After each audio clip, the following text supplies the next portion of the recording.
나라가 됐으면 좋겠습니다. 네, 부탁드리겠습니다. 박수로 받아주시겠습니다. 네, 감사합니다. 저는 소개받은 국민대학교 이원덕입니다. 오늘 제가 말씀드릴 주제는 한일관계입니다. 아시다시피 한일관계가 수교일의 최악이다 뭐 이런 얘기도 있습니다만 저는 그 정도는 아니라고 생각합니다만은 비유하자면은 지금 한일관계에 여기저기 불꽃이 불이 붙어서 폭파하기 직전에 와 있지 않나 이렇게 보고 있습니다. 그래서 그 지금 위기에 서 있는 한일 관계를 대일 외교죠. 우리 입장에서 보면 대일 외교를 어떻게 돌파해 나가는 것이 좋겠냐 하는 주제를 가지고 말씀을 나누고 싶습니다. 오늘 말씀드릴 순서는 5가지가 있는데요. 먼저 우선 지금의 한일 관계를 좀 현상 진단해보고 왜 오늘의 이 한일 관계에 이르게 되었는지 구조적인 배경, 그다음에 원인 분석, 그다음에 가장 한일 관계의 지금 악화 원인이라고 부를 수 있는 그 대법원의 강제징용 판결에 대한 우리 정부의 입장 정리가 좀 안 돼 있는 부분들 말씀드리고 또 그 문제를 해결하기 위해서는 어떤 대안들이 있을 수 있는가 이제 검토해 보고 마지막으로 한반도 평화 프로세스와 일본 변수가 어떻게 움직이고 있는지 그 부분을 좀 말씀드리는 것으로 그렇게 진행을 하고자 합니다. 지금 그 한일 관계를 한마디로 진단하자면은 비정상의 정상화다 이렇게 저는 표현을 하고 있습니다. 사실 한일 관계가 안 좋아진 것은 뭐 어제 오늘의 얘기가 아니고 2010년대 이후 줄곧 안 좋아져 왔습니다. 가장 그 최근에 한일 관계를 어렵게 한 요소는 2가지죠. 하나는 소위 위안부 합의가 2015년 12월에 이루어졌습니다만은 이것이 사실상 우리 정부의 결정에 의해서 사실상 형해화되었다. 파기라고 할 수는 없으나 이제 위안부 재단의 합의에 따른 이행을 하고자 했던 재단이 사실상 일방적인 조치에 의해서 해산됨으로써 일본 내 소위 반한 또는 혐한 분위기가 강해졌다라고 하는 게 하나의 원인으로 지금 지적되고 있고, 2번째 요인이 아마 가장 클 거라고 봅니다.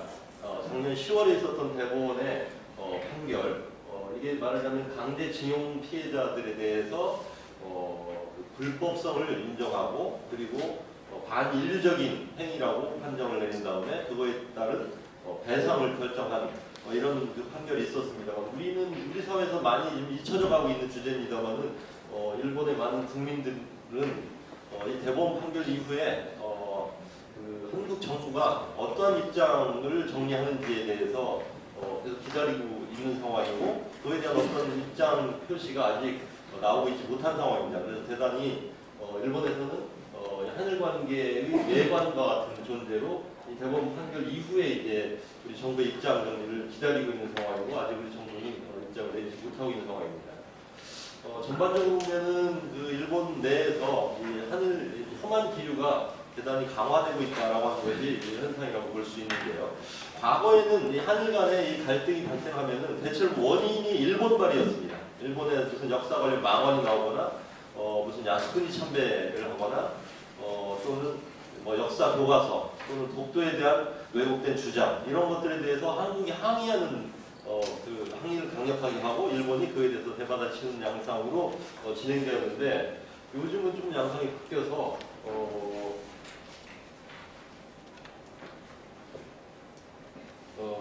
제가 이런 표현을 썼습니다만 공수가 전환된 것 같은 양상입니다. 오히려 피해자인 한국이 어떤 의미 역사적으로 보면 피해자인 한국이 수세에 몰리고 있고 일본이 공세적으로 지금 나오고 있는 측면이 있습니다. 또 가해자 피해자 관계에서 보면 역전 현상이 벌어지고 있다 이렇게 말해서 과감히 알릴 정도로 대단히 이례적인 상황이 벌어지고 있는 것이 오늘날의 한일 관계다 이렇게 봐야 되겠고요. 여기 이제 제가 이 부분 소개한 거는 그러면 한일 관계 전체가 그야말로 최악의 상황으로 가 있느냐, 그렇게 진단하기는 좀 어려운 측면이 인적 왕래의 현재를 보면은 한국의 일본 방문자가 1년에 한 700만 명을 넘었습니다. 작년 통계고요. 반면 일본에서 오는 인원은 한 270만 명 이렇게 잡혀 있는데, 이것도 상당히 어떤 불균형이라고 할 수 있을 텐데, 뭐 이것만 놓고 보면은 한일 관계가 최악이다 이렇게 진단하기는 좀 어렵지 않겠냐. 적어도 한일 관계가 안 좋다고 하는 건 정부 차원의 문제로 국한돼서 봐야 되겠다. 국민 수준에 있어서의 한일 관계가 최악이다 이렇게 진단하기는 어렵지 않겠냐라고 하는 것이고, 그다음에 한류는 지금 미미하지만 일본 내에서도 여전히 존재하고 있다 이렇게 진단할 수가 있을 것 같습니다. 그리고 최근에 한일 관계의 그 두드러진 현상 중에 하나는 이 과거에는 이 주로 그 일본발 역사 문제였는데 반해서 최근에 한일 관계는 쌍방에서 전 방위적으로 양산되고 있는 양상이다 이렇게 진단할 수 있고요. 조금 크게 보면은 2011년에 우리 위안부 문제에 관한 우리 헌법재판소의 위헌 판결이 있었고요. 2012년에 대법원의 강제징용자 재판 결과가 나왔는데 대체로 한국 법원발 악재가 나오고 일본이 이거에 대해서 대항하는, 대립하고 반대하는 그런 양상으로 진행되고 있는 측면이 하나 있다는 것이고, 우리 한국 내에 또 어떤 과거 문제로 야기되는 반일적인 정서도 이러한 그 한일 관계를 더 구체질하는 요소로 여전히 작용하고 있다 이렇게 봐야 되겠고, 일본 측의 책임이 없느냐? 저는 일본 측의 책임도 크다고 봅니다. 특히 아베 정부 2012년 들어오고 나서 일종의 우경화라고 할까요? 상당히 국가주의적인 프로젝트가 진행되고 있는데 그것을 아베 총리가 주도하고 있습니다. 평화헌법을 개정하는 방향으로 지금 방향 전환을 하고 있고, 안보에 있어서는 좀 강성 안보 정책을 일본이 취하면서 군비도 좀 늘리고 또 집단적 자위권도 행사를 용인하는 방향으로 가고 있는 거, 이런 것들이 다 우리에게는 눈의 가시처럼 보이는 측면이 있죠. 그 다음에 가장 민감한 주제인 역사 문제에 관해서는 아베 총리가 상당히 수정주의적인 방향으로 이 역사의식을 수정하고 있는 것도 사실입니다. 여기서 좀 유의해야 될 것은 사실은 아베 총리 집권 이후에 현실주의적으로 많이 아베의 역사 정책도 좀 변화를 해서 2015년에 소위 아베 담화라고 하는 게 나오고 난 이후에, 그리고 야스쿠니 참배를 한 번 했죠, 아베 총리가. 그 이후에는 사실은 좀 아베는 우클릭을 하고 있다, 상대적으로는 좌클릭을 하고 있다 이렇게 진단할 수가 있을 것 같습니다. 그래서 아베의 역사 정책은 원래 그 아베의 DNA에 있는 대단히 우익적인 발상을 하고 있는 그런 사람이지만 실질적으로 표면에 나타나고 있는 것은 그다지 우익 일변으로 가고 있는 것만은 아니다. 현실적인 어떤 그 조정을 거쳐서 일본의 역사 정책이 표현되고 있다 이렇게 봐야 될 것 같고요. 그 다음에 우리 독도 문제 관련 영토 문제에 대해서는 여전히 소위 일본에서 보면은 자기들의 영토 주권을 강화하는 방향의 정책을 취하고 있습니다. 그래서 만약 이 한국 측 원인을 다 제거하고 일본만 본다고 하면은 이렇게 설명할 수도 있을 것 같습니다. 일본이 아베 총리 이후에 우경화로 질주하다 보니까 한일 관계가 대단히 안 좋아지고 있다 이렇게 진단할 수도 있습니다만은, 저는 한국 측 요인도 만만치 않게 존재하고 있다, 이 점을 우리가 봐야 되겠고, 또 우리가 하기에 따라서는 대일 관계가 개선될 수 있는 측면이 바로 여기에 있기 때문에 그 부분에 더 포커스를 맞춰서 말씀드리고자 합니다. 그리고 다 아시다시피 지금 이 정부 들어서, 그리고 특히 올해 3.1운동 100주년이라고 해서 여러 가지 소위 역사 캠페인이 진행되고 있는 것도, 그리고 이거에 대해서 과도한 또 경계감을 보이고 있는 일본 측의 반응도 한일 관계를 어렵게 하는 요인으로 작용하고 있다 이렇게 진단할 수가 있겠습니다. 그래서 여기서는 제가 말씀드리고 싶은 것은, 과거에는 정치 분야에서 그리고 과거사 분야에 한정돼 있던 한일 관계 악화 현상이 상당히 넓은 분야로 확대되고 있다. 급기야는 안보 분야에 있어서의 갈등으로까지 이어지고 있다고 하는 점을 주목해야 될 상황이고요. 그리고 국민 감정의 차원에서 보면은 어쩌면은 수교일의 최악이다라고 말할 수도 있을지 않을까 이렇게 생각이 됩니다. 특히 일본 국민들의 혐한 정서가 굉장히 강해졌다고 하는 게 눈여겨봐야 될 대목입니다. 아시다시피 2000년대 이후에 일본 국민들의 한국 호감도 조사를 총리실에서 한 걸 보면은 대체로 50%에서 60% 정도가 한국에 대해서 호감을 가지고 있다 이렇게 표현했습니다. 그리고 한일 우호 협력 관계를 지지한다 이런 수치를 보이고 있었는데, 2012년 이후에 이것이 급작 낙하해서 지금은 한국에 대해서 호감을 표하고 있는 사람의 퍼센테이지가 30% 미만, 30% 전후. 그러니까 말하자면 한국에 대한 일본 국민들의 호감도가 반토막이 났다 이렇게 표현해도 과언이 아닐 것 같습니다. 거기에는 물론 그 일본 국민들의 인식도 있지만 또 일본 미디어가 도중에 그 과정에 존재한다고 보는데 최근 이 정부 들어서서 일본 미디어의 한국 보도는 제가 보면은 대체로 프레임인데 문 정부는 친국이다 또는 반일이다 이런 프레임으로 이렇게 뭐 다소 이런 측면이 없는 건 아니라 이것도 좀 과장된 측면이 있다고 봅니다. 대체로 지금 한국 정부가 하려고 하는 것은 대체로 반일적인 것이고 또 북한하고는 어떻게든 잘 지내보려고 하는 것이다라고 하는 그런 방식의 보도 프레임이 작동하고 있어서 더욱 그 한일 관계를 어렵게 하고 있다 이렇게 볼 수 있고요. 이거는 어느 정도 팩트인 측면과 더불어서 보도 프레임인 측면도 있다라고 하는 것이고 또 하나는 이 대단히 고약한 얘기입니다만은 이 한국 내 진영 논리, 한국 국내 정치에서 진영 논리가 워낙 강하게 부딪히고 있다 보니까 그 진영의 논리를 강화하기 위한 하나의 수단으로 방편으로 일본 문제, 특히 반일이라고 하는 것이 거론되고 있다라고 하는 식으로 일본 특히 많은 보수 신문들이 그렇게 보도를 하고 있어서 더욱 좀 그 한일 관계를 더욱 그 악화시키고 구체적인 양상으로 진행되고 있지 않은가 이렇게 보고 있습니다. 그래서 종합하자면은 지금 한일 관계는 마치 시한폭탄이 터지기 직전 상황에 있는 것처럼 대단한 위기에 놓여 있다. 저는 이렇게 좀 보고 있습니다. 좀 더 가까이 최근 한일 관계를 어렵게 하는 요인을 한 4가지를 들어 설명드리고 싶은데요. 첫 번째가 위안부 합의에 대한 문제고, 두 번째가 징용 재판이고, 최근에 있었던 그 동해상에서의 소위 해상자에 대한 우리 해군의 충돌이죠. 그 다음에 대북한 정책. 근데 이 4가지가 똑같은 비중과 층위를 가지고 있다 이렇게 보고 있지는 않습니다. 저는 이 4가지 중에서 한일 관계를 악화시키는 최대 요인은 여기에 있다 이렇게 봅니다. 징용 재판 결과에 대한 우리 입장 정리가 아직 안 되어 있지 않기 때문에 상당히 일본 내에서 혐한 정서가 그리고 반일 분위기가 반한 분위기가 강해지고 있다라고 하는 걸 말씀드리고 싶고요. 나머지 좀 3가지를 조금만 짚고 지나가자면은 위안부 합의 문제에 대한 문제는 아시다시피 위안부 합의가 2015년 12월에 있었습니다만은 우리 정부가 합의의 결과로 합의의 이행을 위해서 설립된 재단을 화해치유재단을 해산 조치했습니다. 그래서 사실상 지금 해산되었기 때문에 일본에서 볼 때는 국가 간에 합의한 것을 정권이 바뀌었다고 해서 어떻게 그거를 파기할 수 있느냐 또는 합의를 안 지킬 수 있느냐라고 하는 반발이 있고요. 그러나 저는 주목하고 싶은 것은 문재인 정부는 대통령 스스로 밝히신 바와 같이 위안부 합의를 파기하려고 하는 것은 아니다. 파기하지 않겠다. 그리고 재협상을 요구한 건 아니다. 이런 입장을 천명하셨습니다.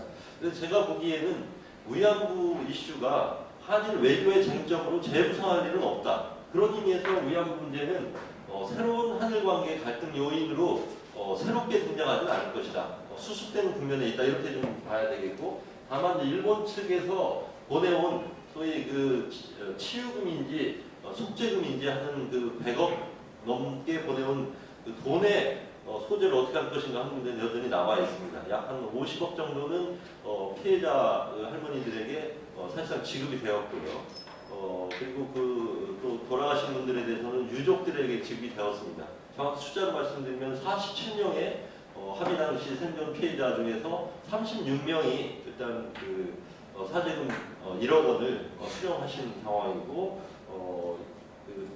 몇 분이 아주 소수 인원이 받지 않으시겠다고 거부하는 상황이고 나머지는 의사를 아직 확인하지 못하고 있는 단계입니다. 그 상태에 있고 유족에 대해서는 사망자 부분에 대해서는 사망자 200명 정도 중에서 한 50명 정도에 대해서 한 2천만 원이 지급되어 있는 상황입니다. 나머지 한 150명 왜 지급되지 못했느냐? 그분들은 지금 소재를 파악할 수가 없습니다. 그래서 여러 그 공고를 내고 했지만 사망 피해자의 유족에 대해서는 아직 그 현금을 지급할 수 있는 상황이 아니기 때문에 지금이 지금 홀딩되어 있는 상황입니다. 그래서 한 50억 정도가 지금 남아 있는데 그 50억의 용처에 대해서 하늘 간에 합의를 두고 그 이행을 해 나가야 되는데 합의가 지금 중단되어 있는 상태죠. 근데 제가 생각하기에는 결국 이 위안부 문제라고 하는 것은 일본 측의 공식 사죄가 표명되는 것이 대단히 중요한 것이고 합의에 그런 내용이 들어있기 때문에 그런 정신을 잘 되살릴 수 있는 어떤 기념 사업이나 상징적인 사업에 이 돈이 잘 쓰여야 된다고 생각합니다. 예를 들면은 위안부 역사 기념관 같은 걸 만들어서 역사 자료를 잘 보존한다거나 또는 역사 교육의 장에 이것을 활용하는 이런 방향에서 이 위안부 합의 문제가 잘 처리되는 것이 좋지 않겠나 이렇게 보고 있고요. 그 다음에 세 번째 먼저 말씀드리면 아시다시피 이 관제 레이더를 화기 관제 레이더를 한국 측 해군이 쐈느냐 안 쐈느냐 문제를 가지고 하늘 간의 안보 갈등이 오랫동안 지속되어 왔죠. 최근까지도 다시 이 문제가 완전히 진화되지는 않았습니다. 이거는 제가 보기에는 이 안보적 갈등의 하나의 주된 원인이라기보다는 역사 갈등이 안보 분야에까지 파급된 현상으로 봐야 되지 않겠냐. 그리고 이 사건의 성격을 보면은 대단히 해프닝적인 것이지 하늘 간의 안보 분야에 있어서의 갈등이 구조적으로 내진된 것은 아니다. 이렇게 진단을 하고 있습니다. 그리고 오히려 국내 정치적으로 이 관제 레이더 그 문제 가지고 너무 국내 정치적으로 그걸 활용하는데 따른 문제가 더 큰 것이 아닌가. 국내 정치적으로 양쪽 지도자가 이 문제를 갖다가 활용하다 보니까 오히려 문제를 해결하기보다는 더 갈등을 확산시킨 것이 아니냐 이렇게 봅니다. 여러 가지 측면에서 보면 이거는 여전히 해프닝적인 성격이 있는 것으로 대단히 구조적인 원인을 가지고 있는 것은 아니다 이렇게 진단이 되고요. 그다음 네 번째 이 지금 대북 자세를 둘러싼 갈등도 만만치 않습니다. 대체 우리 정부는 이제 한국이 주도하는 대북 유화 정책을 통해서 북한의 비핵화 문제를 핵 문제를 해결하겠다 이런 생각을 가진 데 반해서 그리고 북한하고의 대화를 통해서 해결을 하되 어디까지나 좀 유화적인 방법으로 다루겠다 이렇게 좀 보고 있는 데 반해서 아베 정부는 대단히 원칙적이다. 북한의 비핵화 문제에 대해서는 트럼프 정부 이상으로 완전한 비핵화가 아니면은 타협해서는 안 된다라는 입장을 견지하고 있죠. 그러다 보니까 한국 정부, 문재인 정부 입장에서 볼 때는 일본이 한국이 주도하는 평화 프로세스에 오히려 회방꾼을 놓으려고 하는 것이 아닌가라고 하는 시각으로 보는 측면이 존재하고 있다고 봅니다. 그러나 이거는 저는 그렇게는 보지 않고 일본은 비핵화 문제에 있어서 가장 어떻게 보면은 당사자입니다. 한국이 피해 당사자인과 마찬가지로 일본도 당사자이기 때문에 일본 입장에서도 충분히 북한의 비핵화 문제에 대해서 자기 주장을 할 권리가 있다고 보고 또 일정 부분 한반도 평화 프로세스에서 일본의 건설적인 역할이 대단히 중요한 측면이기 때문에 이거는 한일 관계를 근본적으로 악화시킨 요인이라기보다는 한편으로는 협력의 요소가 존재하고 한편으로는 갈등의 요소가 존재하는 것이다. 이렇게 진단을 해볼 수가 있을 것 같습니다. 이렇게 보면은 가장 근본적인 한일 간의 갈등을 야기하고 있고 또 미래에까지 갈등이 지속될 수 있는 요인은 두 번째가 아닌가 이렇게 보고 있습니다. 그래서 이 문제는 조기 해결되지 않으면 한일 관계를 계속 악화시키고 확대 재생산시킬 수 있는 이슈, 말하는 역대급 최대 악재가 아닌가 이렇게 보고 있고 그래서 제가 해법을 얘기할 때도 좀 여기에 포커스를 맞춰서 좀 말씀을 드리고자 합니다.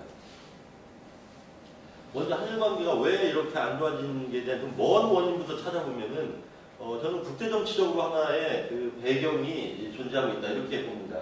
21세기는 크게 들어서 보면은 동북아의 국제질서가 크게 전환하고 있다. 동북아 국제질서의 판이 전환되고 있는 그런 시기다 이렇게 말씀드릴 수 있고 그 속에서 가장 중요한 요소라고 할 수 있는 것은 중국이 강대국으로 급부상하고 그 속에서 일본이 상대적으로 힘이 저하되고 있는 현상을 지적할 수가 있다고 봅니다. 그 속에 있는 한국은 이제 미들 파워로서 말하자면은 동북아의 세력 균형에서 나름 역할을 할 수 있게 되었다라고 하는 것이 가장 한일 관계를 어렵게 하는 구조적인 배경이다 이렇게 진단할 수가 있을 것 같습니다. 제가 숫자를 들어서 좀 설명드리면은 지금 한중일과의 소위 힘의 관계를 놓고 보면 한 30년 전에는 소위 경제 규모라고 하는 측면에서만 보면 한중일 관계가 어떤 관계에 있었느냐. 다시 말씀드려서 1990년 당시에 한중일의 국력의 그 상대적인 차이는 어느 정도 있을까? 한번 여러 선생님께서 어느 정도라고 보십니까? 만약 한국을 1이라고 하면은 그 당시 중국은 어느 정도의 경제 규모, 국력을 가지고 있다고 진단할 수가 있을까요? 0.7. 거의 1대1에 근접할 정도인데 지금 상상을 초월하죠. 그 당시 그럼 일본은 어느 정도였을까요? 12. 일본은 10배였습니다. 정확히 1995년의 통계를 보면 일본은 한 5조 달러를 생산한 나라였고 그러니까 4조 정도를 생산한 나라였고 한국은 4천만 불이었고요. 중국도 역시 그 정도 수준에 있었다고 볼 수가 있습니다. 러프하게 비슷합니다. 그러던 한중일 관계가 2018년의 관계를 보면은 어떻게 변했습니까? 한국이 1일 때 중국은 나중에 하고요. 그럼 일본은 한국의 10배 정도 국력을 가지고 있었던 일본은 어떻게 변했습니까? 3 정도겠죠. 한 1대 3 정도로 변했습니다. 중국은 어떻게 됐습니까? 8배였는데. 한국의 8배 정도, 9배 됐습니다. 그러니까 불과 30년 만에 동북아에 있어서의 힘의 관계가 그야말로 완전 역전된 겁니다. 그러니까 이렇게 국제 질서의 판이 진동하는 속에서 국제 관계가 평화적으로 가기가 쉽지 않습니다. 많은 국제 정치학자들은 대국 간의 전쟁이 언제 벌어지느냐, 또 국가 간의 갈등이 가장 첨예화되는 순간이 언제냐라고 하는 것을 소위 파워 시프트에서 찾고 있습니다. 그러니까 힘 관계가 국가 간의 힘 관계가 급격히 변화할 때 갈등이 벌어지고 있고 자칫 잘못 관리를 하게 되면 전쟁으로 가게 된다라고 하는 가설을 내놓고 있는데 그야말로 이 동북아의 국제 질서가 한중일 관계가 그런 양상이 아닌가 이렇게 크게는 진단할 수가 있을 것 같고요. 그다음에 한일 관계만 놓고 보면은 65년의 한일 관계에서부터 지금 70년이 지났습니다만 한일 관계 과거에는 기본적으로 한국이 약소국이고 일본이 강대국 아닙니까? 그러다 보니까 한일 관계는 수직적인 관계였었는데 이게 점차 90년대 이후 한국도 OECD 가입하고 국력이 성장하면서 이제는 점차 수평적인 한일 관계로 전환됐다고 하는 것도 한일 관계의 어려움을 가중시키는 하나의 요소가 되고 있다고 봅니다. 이마 지금 1인당 GNP로 보면 TPP 레벨을 보면 한국과 일본은 거의 대등한 수준에 와 있다고 볼 수 있죠. 지금 한국의 인구가 5천만이고 일본 1억 2천이기 때문에 한 인구가 3배 되기 때문에 경제 규모가 일본이 한 3배 되는 거다 이렇게 말할 수 있다는 것이죠. 그런 의미에서 보면 이제 한일 관계는 수직적인 관계가 아니고 수평적인 관계다라고 하는 것이 왜 이 말씀을 드리냐면 이렇게 국가 간의 관계, 힘의 양상이 급격하게 변화하다 보니까 갈등이 발생할 소지가 있다라고 하는 것이죠. 말하자면 세력 균형이 대단히 유동화되고 있는 현상이 벌어지면서 한일 관계도 흔들리고 있고 중일 관계도 안 좋아지고 있다. 이렇게 진단할 수 있다는 겁니다. 또 하나는 과거 한일 관계는 주로 한국의 엘리트, 정경 엘리트들과 일본의 정경 엘리트들이 말하자면 마쿠에서 교섭도 하고 협상도 하고 그런 관계였죠. 그러나 오늘날의 한일 관계는 어떤 의미에서는 정상적인 한일 관계가 양자 관계가 됐다. 그래서 정치인들이나 재계 엘리트들이 한일 관계에 갈등이 생겼을 때 마크에서 타협하고 절충하고 해서 그것을 해결하는 그런 메커니즘이 나름 과거에는 작동을 했지만 지금은 그런 메커니즘은 거의 존재하지 않는다. 그렇기 때문에 어떤 의미에서는 한일 관계가 정상화됐다. 이국 간 보통국가화 됐다. 이렇게 설명드릴 수 있을 것 같습니다. 그리고 요거는 이제 최근의 현상인데 어떤 의미에서 한일 간의 갈등은 국가 정체성을 둘러싼 충돌의 양상을 보이고 있는 측면도 있다. 이렇게 진단을 하고 싶습니다. 아까 요 얘기는 드렸죠. 지금 한국의 진영 간의 갈등이 워낙 첨예화되다 보니까 이 친일 문제나 반민족 친일 논리 이런 것들이 하나의 정쟁의 도구로 이용되고 있는 측면이 크다고 하는 말씀 드렸고요. 그리고 조금 긍정적인 의미에서 보면은 사실 80년대 이후에 한국 정치 사회가 민주화되면서 인권의식이 보양되고 이런 차원에서 위안부 문제라든지 과거 아무도 빛을 쪼이지 않았던 징용 피해자의 문제가 부상되는 측면도 있다고 봅니다. 이건 어떻게 보면 한국 사회 민주화 또는 한국 정치 민주화 가져온 불가피한 측면이다 이렇게 말할 수 있고요. 또 시민사회가 상당히 성장해서 이제 일본에 대해서는 당당하게 우리 민족의 주장을 일본에게도 해야 된다라고 하는 것이 하나의 여론으로 형성된 측면이 있다고 봅니다. 이게 이제 한국의 상황이고요. 그리고 또 하나 우리가 주목해야 될 것은 한국에 있어서의 민이 대단히 강력한 정치 주체로 등장하고 있고 이 압력이 너무너무 큰 사회를 좀 변화하고 있다는 것이죠. 저는 한중일의 지배 구조를 한마디로 비교하자면은 한국은 민이 지배하는 나라가 돼버렸고 일본은 여전히 관이 지배하는 나라입니다.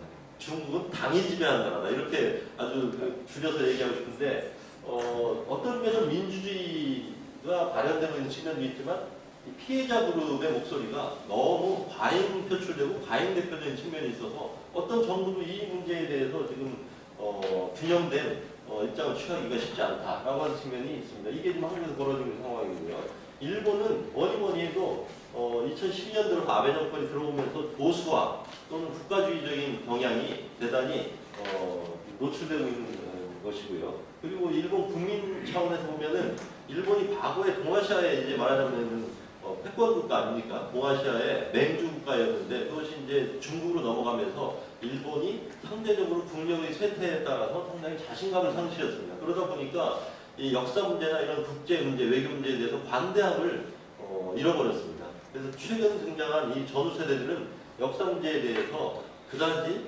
그것을 자신의 문제로 받아들이지 않고 오히려 과거에 끝난 문제다. 나도 책임이 없는 문제다라고 인식하는 경향이 강화됐다. 이것도 하나의 일본 말하는 정치 지형의 변화다 이렇게 볼 수가 있고요.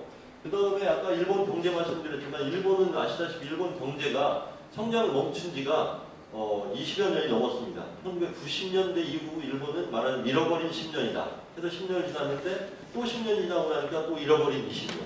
지금 잃어버린 세월이 벌써 28년째 가고 있습니다. 어떤 의미에서 일본은 장기적인 경제 침체에 들어선 것이죠. 그러다 보니까 1995년에 일본의 GDP가 4조 달러라고 했는데 작년에 일본의 GDP를 보면 거의 5조 달러 미만입니다. 그러다 보니까 일본 경제는 계속 제자리 걸음하고 있는 양상이다. 이렇게 볼 수가 있고 그러다 보니까 아무래도 국민들의 사회 심리적인 모드가 그렇게 밝고 또 적극적일 리가 없죠. 그러다 보니까 아무래도 역사 문제에 대해서 이제는 스스로 피해자적인 관점에서 바라보게 되었다. 이것도 하나 한일 관계를 어렵게 하는 요소가 아닌가 이렇게 진단이 됩니다.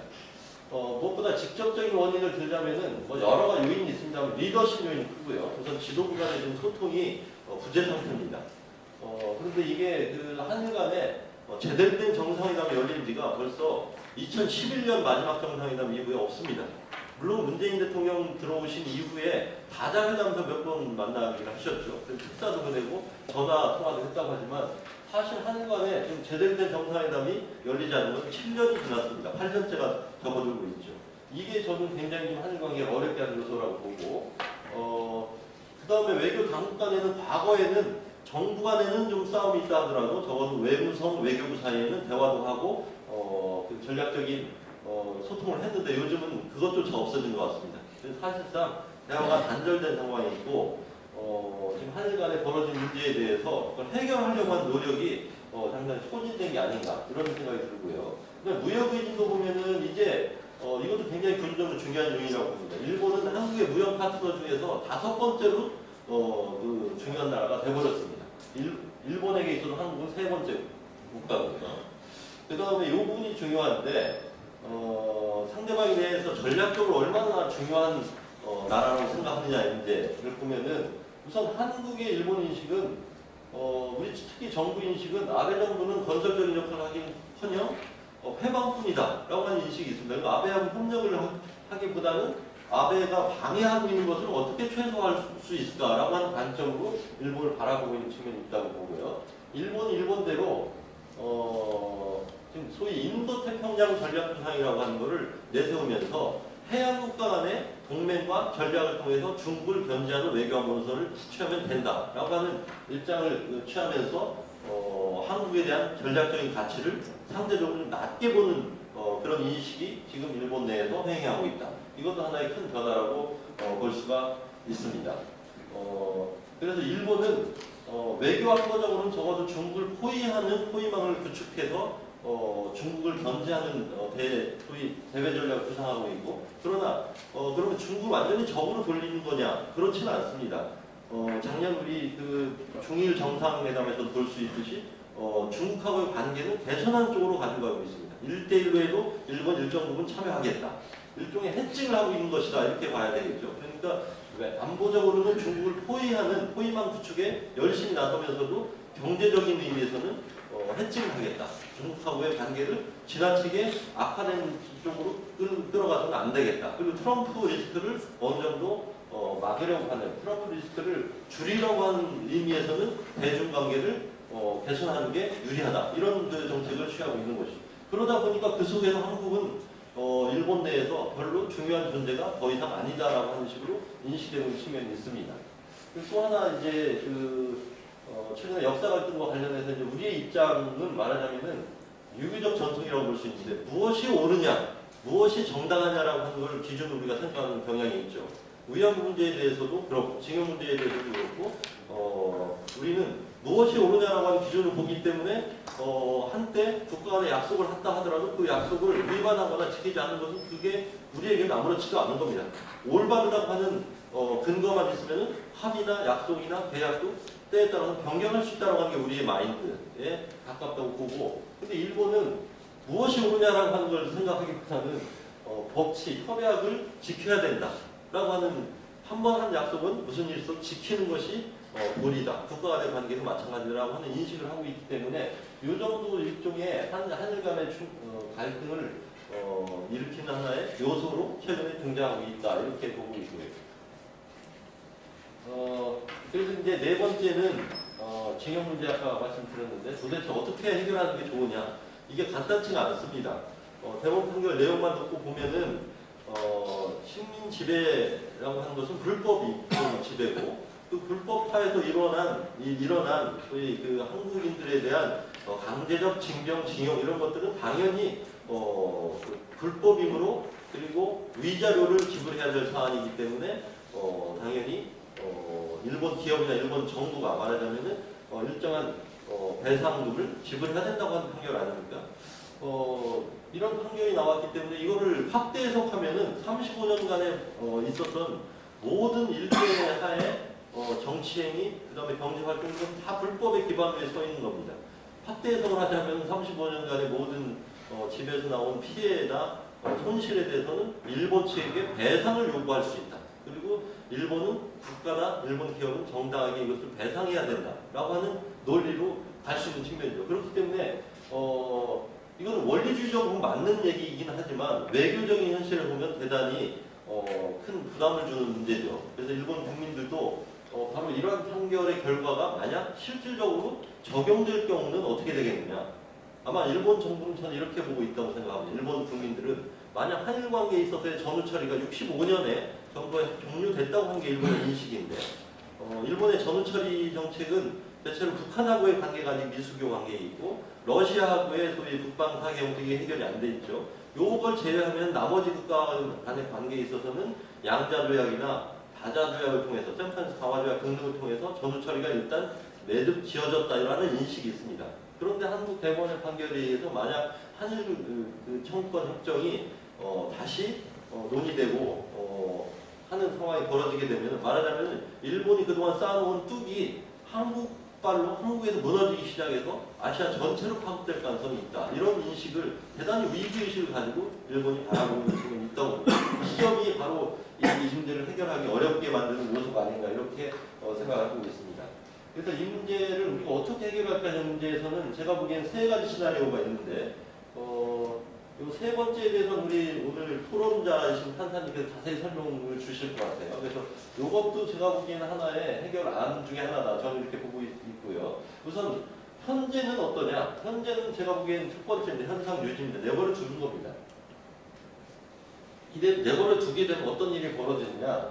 지금 아시다시피 지금 한국 내 일본 투자 기업에 대한 자산 압류 조치가 이루어지고 있죠. 그 자산 압류 조치가 더 가게 되면은 매각하고 현금화하고 배상하는 데까지 진행되겠죠. 지금 현재만 보면은 14건의 소송 중에서 두 건의 소송에 대해서 지금 압류가 진행되고 있는데 신일철 주금의 포스코 주식 그리고 미쓰비시 중공업의 특허권이 지금 현금화되기 직전에 와 있습니다. 그러니까 일본 우리 국내에 들어와 있는 일본 기업에 대해 투자 기업에 대해서 압류가 진행되어 있고 현재는 지금 압류가 자산 압류 상태 처분 금지하는 상황에 와 있는데 이것이 매각돼서 현금화되면은 이제 말하자면 배상으로 지불되는 상황이죠. 만약 이것들이 이 한 건이라도 이것이 현실화되게 되면은 이제 말하자면은 이 징용 문제가 강을 건너는 거다. 저는 이렇게 이해하고 있습니다. 왜냐하면 이 두 기업의 문제가 아니고 현재 그 계류되고 있는 법원에 계류되고 있는 사건을 보면 한 900명의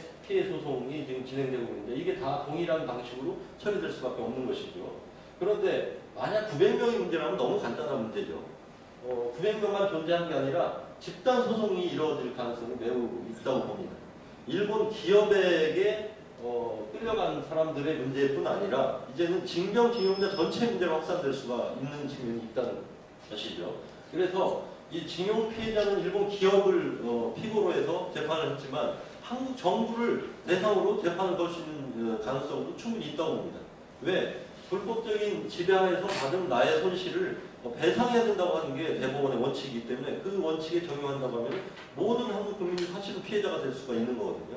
물론 자료가 제출돼야 되겠지만 그건 이제 최대 확대될 경우를 상정한 것이고 적어도 저는 7만 2천 명의 징병징용 피해자는 이 소송을 제기할 수 있는 자격과 지금 그 여건을 갖추고 있다 이렇게 봅니다.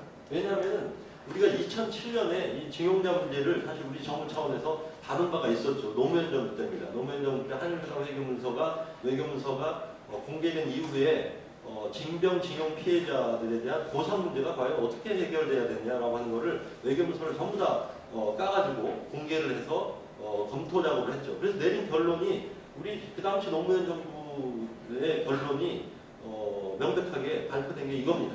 1965년 청구권 협정에 의해서 대부분의 소위 배상 보상 문제는 해결이 되었고 단지 해결이 안 되는 세 가지가 있다. 세 가지는 위안부 문제. 왜냐하면 위안부 문제는 한일회담에서 전혀 논의된 바가 없었거든요. 그 다음에 사할린 한인 피해자의 문제, 그리고 원폭 피해 한 조선인 문제. 이 세 가지 이슈에 대해서는 한일협정에 의해서 과거사 문제가 처리되었다고 보기 어렵다라고 하는 게 우리 정부 당시의 입장이었습니다. 그러니까 그 입장에 따르면 징용자 문제는 65년 청구권 협정에서 처리된 것으로 우리가 간주를 하는 정부 입장을 발표했죠. 그 발표에 따라서 취한 조치가 2007년에 이제 입법 조치를 했고 그 입법 조치에 따라서 우리 징병징용 피해자들에 대한 전수조사를 했습니다. 그래서 그때 한 21만 명으로 파악이 됐고 21만 명 중 14만 명이 피해 보상을 말하는 우리 정부에 신청을 해서 우리 정부가 전부 다 심사를 해가지고 피해자들에 대해서 그 말하는 현금을 지급하는 사업을 했는데 그게 7만 2천 명입니다.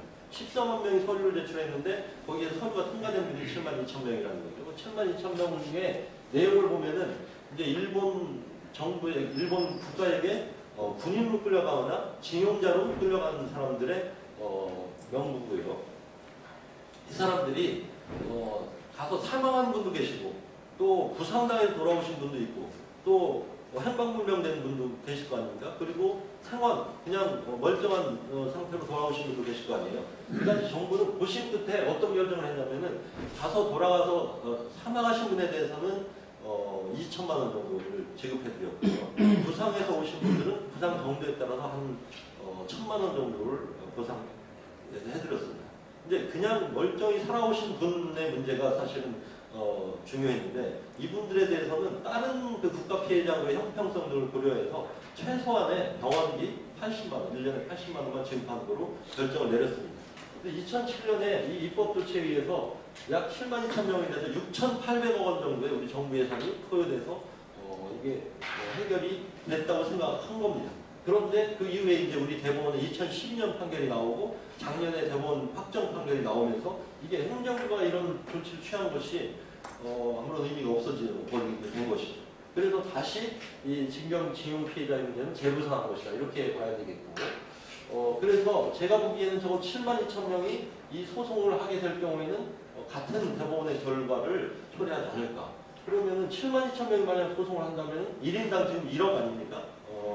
1억이고 지연금까지 하면 2억입니다. 그래서 만약에 정부가 모든 피해자들에게 자료와 증거를 가진 피해자들에게 그 배상을 지불하는 조치를 취한다고 하면 7만 2천 곱하기 2억 정도의 돈이 소요되는 이슈가 되어버렸다 하는 겁니다. 이게 상당히 좀 심각한 문제고요. 이제 한국이 만약 이렇게 자사납류 조치에 나서게 되면 일본 정부가 보복 조치를 하겠다고 지금 나서고 있죠. 여러 가지 얘기하고 있습니다. 한 100가지의 보복 조치가 준비되고 있다고 하는데 관세 보복할 수 있고 또 우리 그 반도체의 핵심 부품 일본에서 오고 있지 않습니까? 이거에 대한 금수 조치를 할 수 있다. 그리고 비자 발급을 할 수 있다. 그리고 뭐 송금을 제한하겠다. 근데 이런 것들은 다 어떻게 보면은 일본도 피해를 볼 수 있는 주제잖아요. 사실은 일본도 이러한 조치에 나서기는 쉽지는 않을 거라고 봅니다. 그래서 어떤 조치가 현실화될 수 있는지는 좀 두고 봐야 되겠지만 그러나 분명한 것은 일본 국민들의 여론 70% 이상이 강제징용 문제에 대해서는 확고하게 우리 대법원의 판결하고는 다른 입장을 가지고 있습니다. 그리고 일본 정부도 그렇고요. 그래서 위안부 문제는 일본 내에 그 우리 정부나 우리 국민들과 뜻을 같이하고 의사를 함께하는 그런 일본 국민들도 꽤 존재합니다. 그러나 이 징용자 문제에 대해서는 이미 다 처리가 끝난 문제를 다시 한국의 대법원의 판결에 의해서 다시 보상하라고 하는 요구로 비춰지고 있는 게 현실이기 때문에 사실 아베 정부가 어떤 보복주를 취해도 저는 지지를 받을 거라고 봅니다. 이게 지금 사태의 어려움이라고 봅니다. 과거 역사 문제에 대한 갈등이 있을 때 늘 일본은 마냥 분열 구도였거든요. 일본의 리버럴이나 또 일본의 좀 진보적인 층은 여전히 역사 문제에 대해서 일본이 사죄를 해야 된다는 입장에 섰기 때문에 그나마 우리가 대일 외교가 국경을 넘어서는 이 연대를, 국제 연대를 통해서 문제를 해결해 나갈 수 있었는데 이 문제에 관해서는 거의 연대할 세력이 존재하지 않습니다. 일본 내에 소위 친일적인 생각을 가진 학자나 연구자나 지식인들조차도 이 징용 피해자 문제에 대해서는 일본이 더 이상 배상하기 어렵다라고 보고 있다는 것이죠. 그렇기 때문에 우리 정부로서는 대단히 어려운 상황에 있다. 그래서 내버려 두게 되면은 첫 번째 시나리오를 내버려 두게 되면 어떻게 되냐? 제가 보기에는 5, 6월 중에 강제 집행이 이루어질 가능성이 매우 높습니다. 물론 피해자와 피해자 그룹을 이끌고 있는 변호사들의 생각은 다릅니다. 최근에 이제 최봉태 변호사라는 분이 이 소송을 이끌어왔는데 최봉태 변호사가 일본에 가서 기자회견을 한 거 보면은 현금화에서 매각한 것까지는 당분간 홀딩하겠다. 왜냐하면 한국 정부가 일본 정부가 나서서 이걸 협상을 통해서 문제를 해결할 수 있는 기회를 주기 위해서 조금 현금화는 막겠다라고 하는 그런 입장을 표명했습니다. 그러나 제가 보기에는 이건 어디까지나 그 지도부의 생각이고 피해자 당사자가 볼 때는 당장 2억 원이 나한테 떨어지는 문제지 않습니까? 2억 원을 어떻게 사용할 것이냐는 문제를 생각하고 있는 분한테는 언제까지 기다리라는 말이냐. 그리고 대법원에 판결이 나왔는데 왜 이행을 하지 않느냐 이렇게 나오고 있기 때문에 이게 쉽지 않다는 겁니다. 그래서 제가 보기에는 만약에 강제 집행이 이루어지게 되면은 한일 간의 경제 전쟁이 시작될 것이다 이렇게 보고 있고 한국의 재계 경쟁이 합리적으로 우려하고 있습니다. 일본도 마찬가지입니다. 그래서 결국은 두 번째나 세 번째 시나리오를 강구해야 될 텐데 이게 참 마땅치가 않습니다. 두 번째 우리가 생각할 수 있는 시나리오는 이런 거죠. 이게 좀 구태납니다만은 한국 정부하고 청권 수혜 기업, 말해 포스코 같은 기업들이 힘을 모아서 재단이나 기금을 조성해서 이 피해자들의 보상을 대신하자라고 하는 거죠. 근데 이게 사실 이 문제는 우리 특히 청와대에서 보면은 뭐 이렇게 안 하겠다고 이미 말씀하고 계시고 제가 보기에는 이런 방식으로 할 때 어려움은 이겁니다. 두 가지 어려움이 있는데 위안부 문제는 위안부 등록을 한 분이 238명이거든요. 238명의 보상의 문제로 일단은 우리가 예측할 수가 있고 수치를 조절할 수 있는 측면이 있습니다. 그런데 이 징용자 문제는 과연 몇 명의 문제냐라고 하는 게 확정되지 않았다는 거죠. 지금 법원에 계류되어 있는 게 900명. 그 다음에 우리가 2007년에 말하자면 보상금을 지급한 분이 7만 2천 명. 그리고 정부의 통계에 따르면 21만 명의 징병지용 피해자 이렇게 되어 있고 또 경우에 따라서는 일제 시대 때 일제 경찰에 고문받고 학대받고 또 착취받고 수탈받던 많은 사람들이 나도 피해자요 하고 나서게 되면은 왜 징용 피해자는 1억이고 또 한국의 식민통치하에서 착취를 받은 나에게는 왜 아픔이 없냐라고 한다고 하면 저는 그것도 상당히 형평성의 문제가 있지 않겠나 이렇게 봅니다.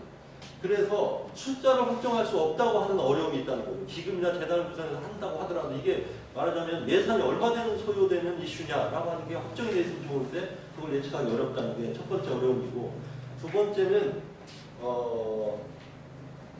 우리 국민들의 생각도 아니 대법원 판결은 잘못을 한 일본 기업이 우리 징용 피해자에게 배상금을 지불하라고 하는 건데 왜 우리 국민 세금으로 이걸 지불하냐 또 우리 기업이 왜 대신내냐 라고 하는 주장을 할 때 그거를 설득하기가 정부로서 마땅치 않다고 봅니다. 그래서 우리 정부도 전혀 지금 이거에 대한 해법을 내놓지 못하고 있습니다. 일본에게는 이낙연 총리 중심으로 해서 TF를 구성해서 뭔가 해법을 마련하겠다 이렇게 말을 했지만 작년 12월이 그 기한이었는데 아직 아무것도 결론이 나지 않았다라고 합니다. 외교부로 계속 그 심사숙고 중이다, 검토 중이다 이런 그 답변만 내고 답을 내리고 있지 못하고 있습니다.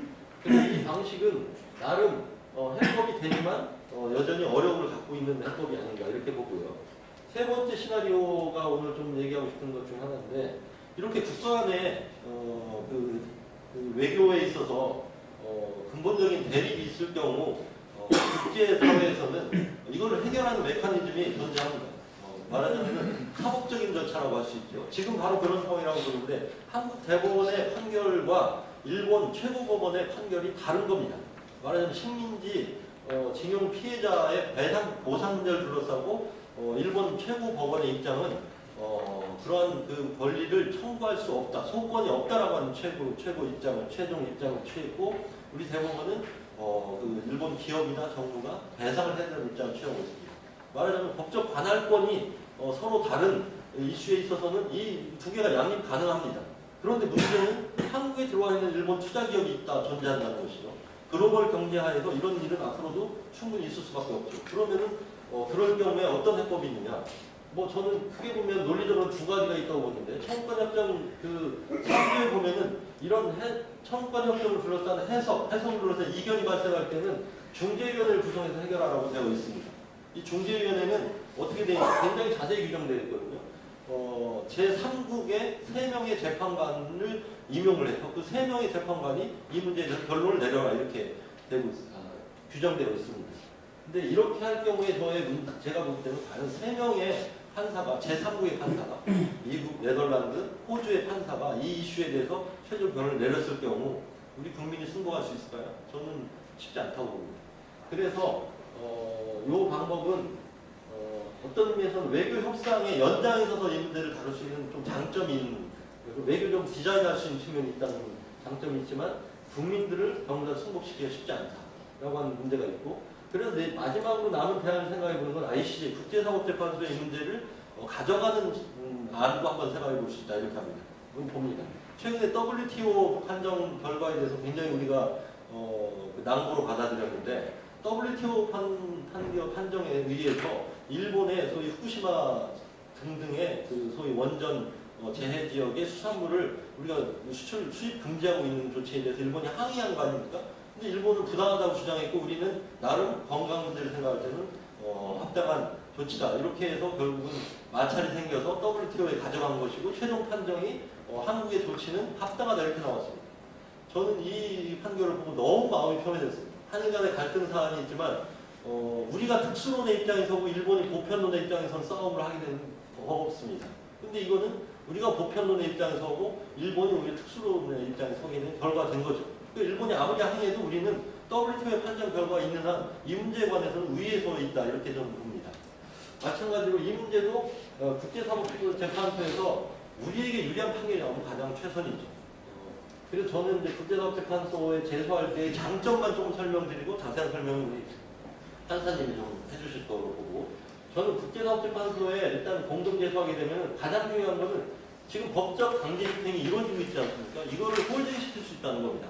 양국이 지금 그 공동제소를 하게 되면 적어도 강제집행 조치는 말하자면 한일 간의 경제전쟁의 뇌관인데 이거를 갖다 홀딩시킬 수 있는 효과가 있고 최종 결론 갈 때까지는 4년 정도가 소요된다고 하는 겁니다. 이 기간 동안에 이 문제를 냉정하게 바라고 풀 수 있는 여지가 열린다고 하는 장점이고요. 이 뒤는 아마 아베 정부는 존재하지 않을 테니까요. 아마 문재인 정부는 이미 끝나지 않았겠습니까? 그래서 IC의 공동제소에서 하게 되면은 그나마 지금 그 소방수 역할은 할 수 있다, 홀딩할 수 있다, 좀 더 차분하게 생각해 볼 수 있다고 하는 장점이 있고 가장 중요하게 생각하는 것은 저는 화해인데 결국 이게 그 국제재판소에 이 문제가 회부되게 되면은 쟁점 세 가지입니다.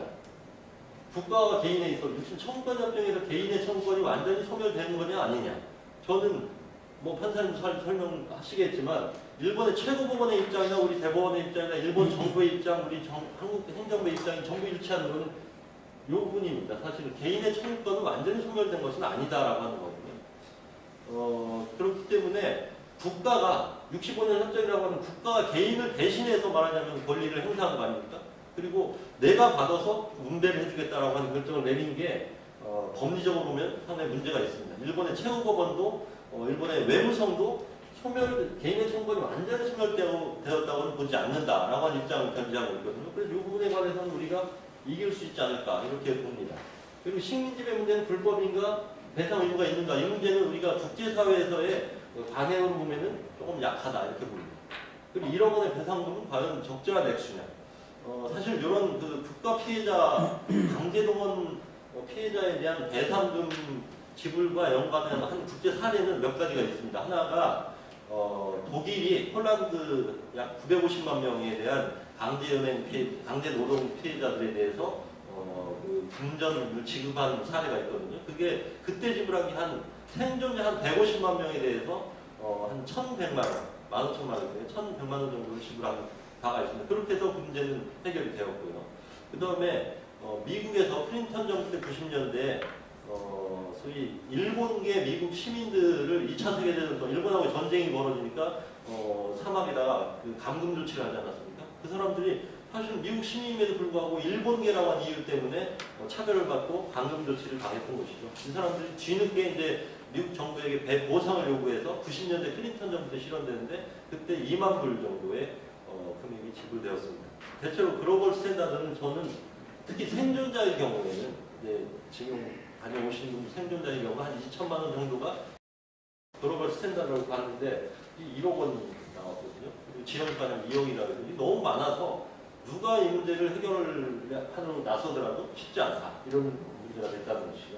그래서 이 세 가지 쟁점을 물을 경우 결론은 저는 판사님 어떻게 보시는지 모르지만 저는 7대 3 정도로 지더라도 이 문제는 적어도 해결될 수 있다라고 하는 것이고 그렇게 되면은 이 재판 과정에서 ICJ 재판 세계사적인 재판이 진행될 거 아니겠습니까? 이 재판 과정에서 일본도 흠집이 많이 나타날 거고 정처리 제대로 못해서 이런 문제가 생긴 거 아닙니까? 한국대로 또 법적 정확성 문제를 두고 논란이 벌어질 겁니다. 이렇게 되면 양쪽 상처가 크기 때문에 소위 요즘 얘기하는 2+2 한국 정부, 일본 정부 또 양쪽 관련 기업이 2+2로 해서 화해 조치, 뭔가 이 문제를 해결할 수 있는 방안을 만들어서 이 재판을 중단시키고 화해하는 조치가 있을 수 있지 않겠냐 이렇게 보고 있습니다. 마지막으로 이 징용 문제는 한일 관계 사안일과 더불어 북일 관계에도 영향이 크다라고 하는 점을 말씀드리고 싶고 그래서 이 문제가 잘 매듭지어지지 않으면 사실 북일 관계에도 바로 영향을 직접적으로 가한다고 봅니다. 북일 관계도 한마디로 쉽지 않게 된다는 상황이고요. 지금 한반도 평화 프로세스가 잘 진행될 경우에는 북일 수교가 이루어질 수 있고 북일 수교가 이루어진다면은 100억 불 정도의 북한 지역에 대한 청구권 지자금이 지불될 것으로 예상되고 있는데 이 계산법도 전부 다 2002년 평양선언을 토대로 해서 생각을 해본 겁니다. 말하면 65년 한국이 맺은 한일협정을 기본 틀로 해서 북일 간의 관계가 정립된다고 하는 걸 우리가 기본으로 보고 있는데 만약 여기서 대법원 판결대로 그 수백억 원의 수조 원의 배상이 지불되는 방식으로 결론이 난다고 하면 일본이 북한하고 손잡으려고 하겠습니까? 청구권이 100억이 아니라 1000억이 될 수도 있다 라고 하는 가정을 하게 되는 거죠. 그렇게 되면 북일 관계도 지체될 수가 있고 결국 한일 징용자 문제는 북일 징용자 문제로 비화될 수 있는 문제이기 때문에 만만치 않아요. 물론 일본이 대자적으로 이런 행보에 나서준다면 좋겠지만 그러기가 어렵다고 하는 겁니다. 그래서 결국은 북일 관계도 큰 영향을 주고 있는 이슈가 되고 있고 이 징용자 문제의 돌파 없이 한일 관계를 개선하기도 쉽지 않고 북일 관계의 전망도 우리가 얻기가 어렵다고 하는 것이 오늘날의 현실이 아닌가 이렇게 생각합니다. 저의 그 말씀 여기서 다행합니다. 네. 예, 반갑습니다. 예, 부산외대 외교학과의 송기수입니다. 예, 한반도 선진화재단 정책위원으로도 있고 또 우리 재단 설립에서부터 지금까지 저 역시 똑같은 구성원으로서 많은 애정을 갖고 바라보고 있습니다. 박재환 이사장님이 박수현 대표님 또 여러 이용한 총회 수고가 많으신 것 같습니다. 오늘 우리 이원덕 교수님은 평소 뭐 저도 잘 알고 있고 또 같은 일본 연구자이고 또 학회 배원이시면서 또 많은 한일관계에 대해서 활약을 하고 계시기 때문에 약간 난감한 점은 평소 이원덕 선생님의 주장과 또 학문적 또는 정책적 의견을 많이 합해하고 있기 때문에 크게 다른 어떤 의미에서의 의견은 많지 않다 하는 이런 생각입니다. 네, 하지만은 저는 아마 또 우리 박명희 선생님 국회에서 많은 활약을 하고 계시고 좋은 또 분석 리포트도 내시고 또 우리 신의정 판사님도 징용공이나 또 법적, 국제법적 이런 논의에 대해서 많은 말씀을 하실 수 있기 때문에 저는 어떻게 할까 하다가 외교 안보나 또는 앞으로의 어떤 한국 정부의 대안 마련 가능성 이런 면을 중심으로 조금 말씀을 드리고자 합니다. 첫째는 다양한 위기의 구조적 요인 또 현실적인 마찰 갈등들에 대해서는 오늘 이원덕 교수님께서 아주 잘 말씀을 하셨습니다. 너무 적합한 분석이고요. 또 징용공을 중심으로 하는 구체적인 해법도 굉장히 의미 있는 말씀을 해주신 것으로 이렇게 생각이 듭니다. 가장 큰 문제는 역시 양국 정부의 정치 리더십 이렇게 볼 수는 있겠습니다만 짧게 보면은 최근의 경향은 한국 정부의 어떤 외교 전략 또는 이 국제 문제를 보는 이 국제 문제의 주요 이슈에 대한 한국 정부의 어떤 정치적 판단 또는 리더십의 문제가 아닌가 하는 이런 생각을 해보고 있습니다. 저도 우리 한성 브리프의 82호인가요? 92호에도 글을 좀 쓰고 있습니다만 너무 방대한 것을 다루려고 하다 보니까 좀 산만해지기도 했는데요.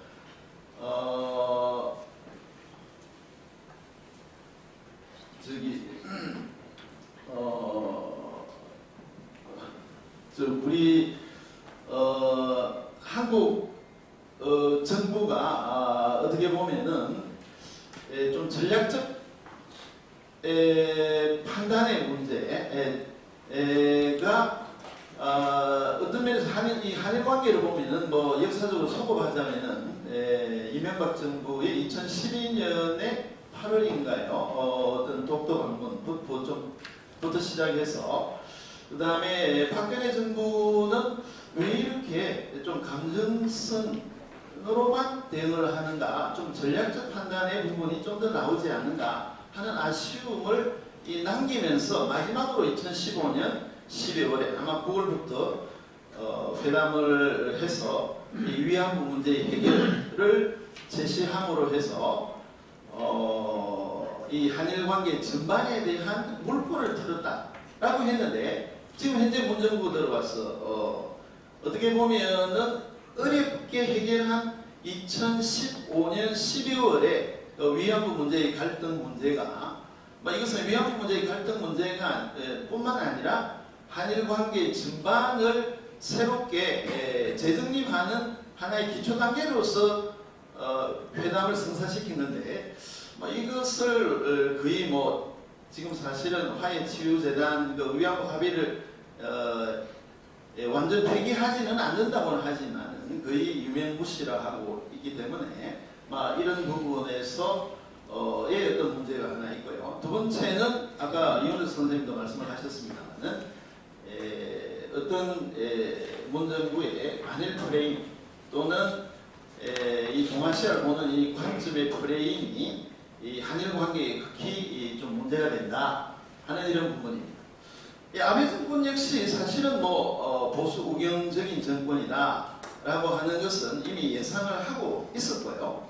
또 그런 면에서 많은 대안을 내고 있고, 이 근원은 오늘 이원우 교수께서도 말씀하셨는데 전후 세대이고 1990년대의 역사 반성을 사실은 피곤할 정도로 많이 했는데 좀 새로운 각도에서 한일 관계 또는 일본의 그 국제 관계 전략을 새롭게 가져가겠다 하는 이런 의도가 굉장히 강한 거죠. 그래서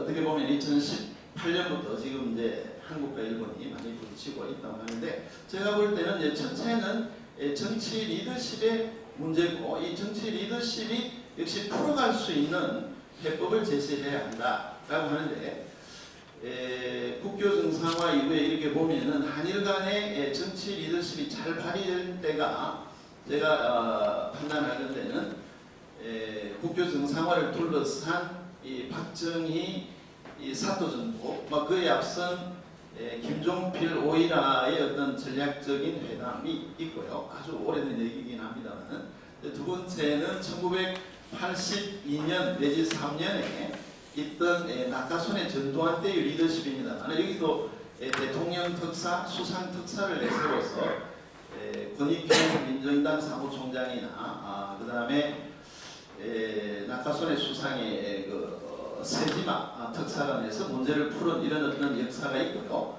최근도 아닙니다만 1998년에 김대중, 오부치의 어떤 합의가 있습니다. 이것은 어떻게 보면은 제가 볼 때는 문정부가 이 김대중 정부 정도는 아니죠. 대단한 거죠. 여러 가지가 있습니다만은 이런 좀 유연한 외교적 어떤 실익을 구하는 전략적 판단이 필요한 게 아닌가.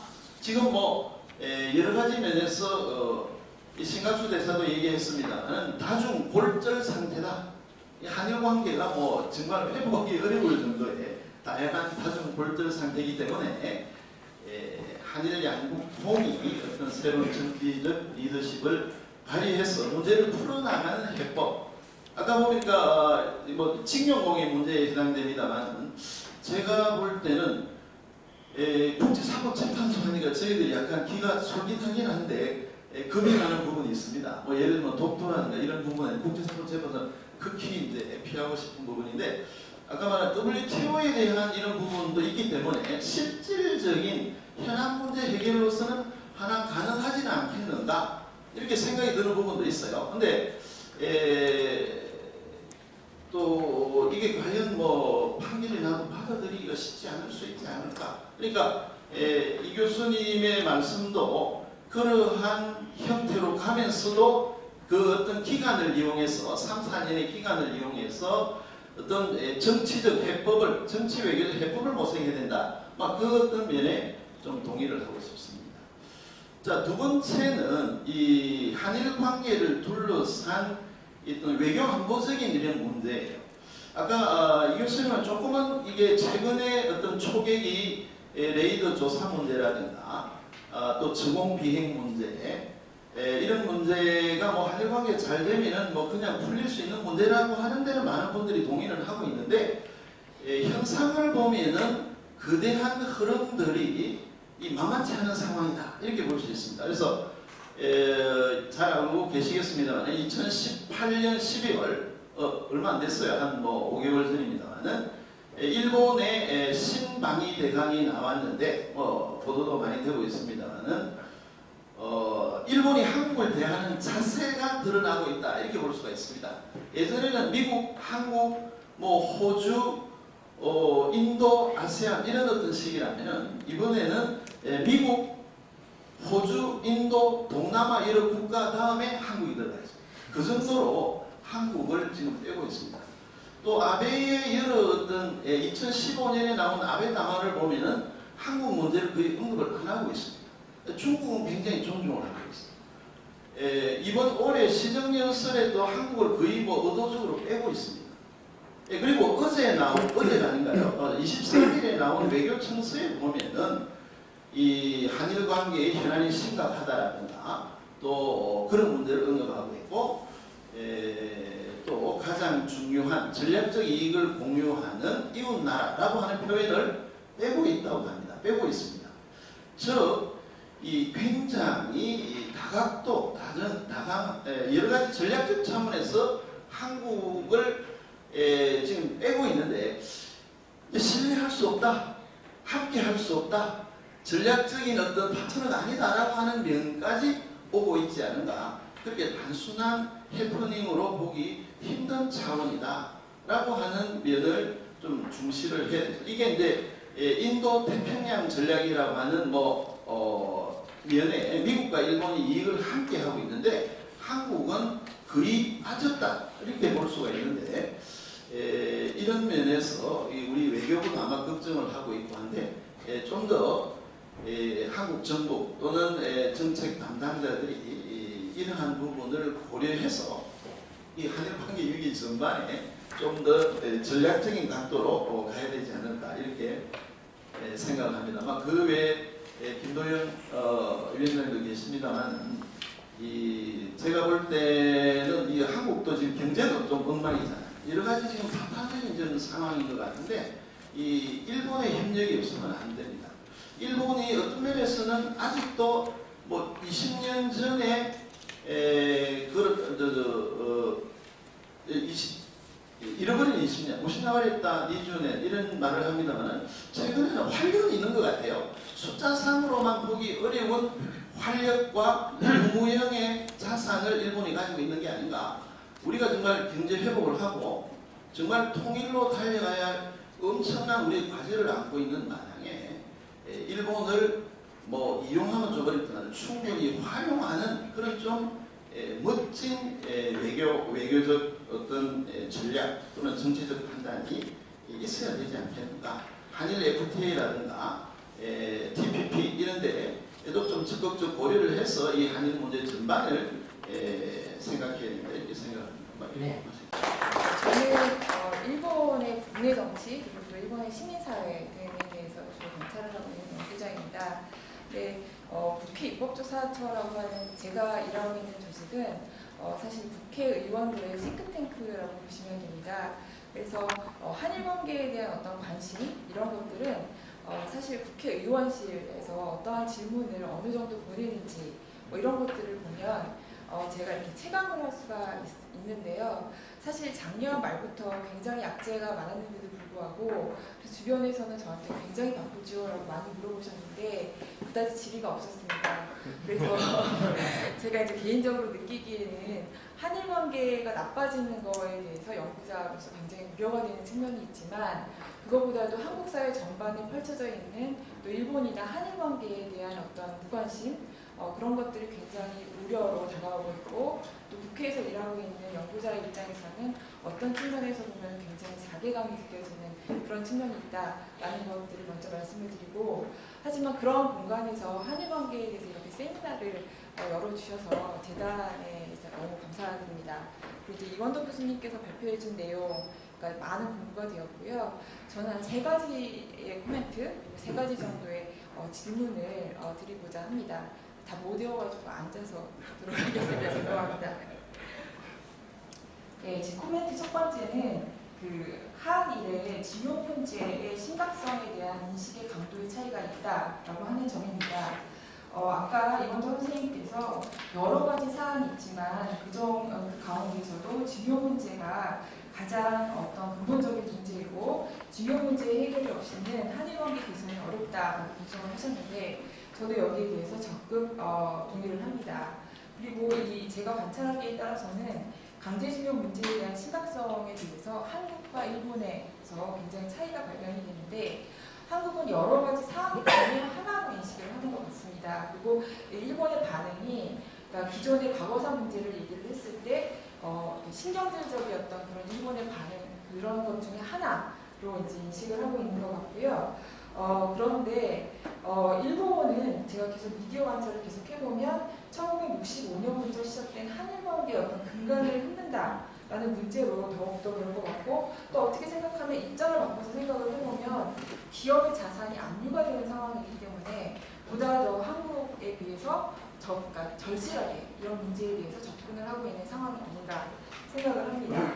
그래서 이제 한국하고 일본에서 가장 발간 부수가 많은 신문의 이 빈도를 한번 조사를 해봤어요. 그랬더니 요미우리 신문 같은 경우에 작년 11월부터 3월까지 한 5개월 정도 됐는데 강제징용 문제가 한 240회 정도 다뤄졌더라고요.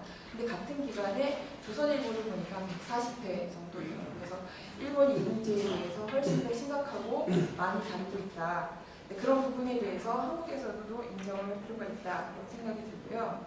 두 번째는 한일 관계에 대해서 직접적인 요인으로서 어떤 그 여러 가지 요인을 선생님께서 지적을 해주셨는데 저는 거기에 덧붙여서 정부의 그 한일 관계 사안에 대해서 국민에 대한 어떤 설명 이런 노력이 굉장히 부족하지 않나 이런 지적을 덧붙이고 싶습니다. 정부는 이제 대내외적으로 한일 과거사 문제에 대해서 얘기를 할 때 막연하게 국내 여론, 설득이 난제 이런 식으로 설명을 하게 되는데 일반 국민이 한일 과거사 문제에 대해서 그 모든 경위를 다 알고 있기는 상당히 어려울 것 같습니다. 그래서 정부가 이제 이런 문제에 대해서 보다 적극적으로 설명을 할 필요가 있는데 아까 선생님께서 말씀하셨던 대로 기존에 정부가 가지고 있었던 그 진용자 문제에 대한 입장은 1965년 청구권협정 그리고 2005년 민간협동위원회의 최종 결론에서 해결된 것으로 간주를 해왔습니다.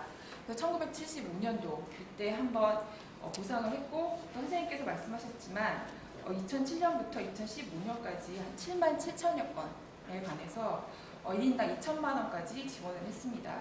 그리고 아까 기금안도 나왔지만 정부가 30억 원을 냈고 포스코가 이미 100억 원을 내서 재단이 운영 중입니다. 이런 사안에 대해서 모두 설명을 하고 그 가운데에서 어떤 방안을 찾는 이런 노력이 필요할 것으로 보입니다. 네. 빨리 하려고 숨이 막히네요. 잠시만요. 예, 그래서 강제징용 문제의 경우에는 한국의 사법적인 판단도 존중되어야 하지만 징용 문제에 대한 한국의 외교적 일관성도 어느 정도 고려가 되어야 된다고 생각을 하고 또 이 문제에 대해서 50년간의 행정부의 노력에 대해서도 객관적으로 평가되고 미진한 점에 대해서는 보완책이 모색이 되어야 될 것으로 생각을 합니다. 세 번째는 이 징용 피해자에 대한 해결 방안인데 저는 개인적으로는 사법적 판단을 존중하되 한국의 외교적인 일관성을 유지해야 한다라는 어떤 조건으로 본다면 한국 정부와 한일 청구권 자금 수혜기업 그러니까 1+2 안이 가장 타당하다고 봅니다. 다만 이 안으로 해결한다는 것이 정부의 어떤 강경기구 이런 것들로 어렵다고 한다면 차선책을 모색할 필요가 있는데 그렇다면 선생님께서 얘기하셨던 국제사법재판소 공동제소 방안 이 방안도 생각해 볼 수 있다고 봅니다. 근데 이걸 생각하는 이유는 크게 두 가지인데 첫째는 양국 정부가 한치의 대응의 움직임이 없이 대치를 하고 있는 상황이고 어떻게 보면 징용 피해자가 압류자산을 매각하기를 어떻게 기다리고 있는 그런 느낌도 듭니다.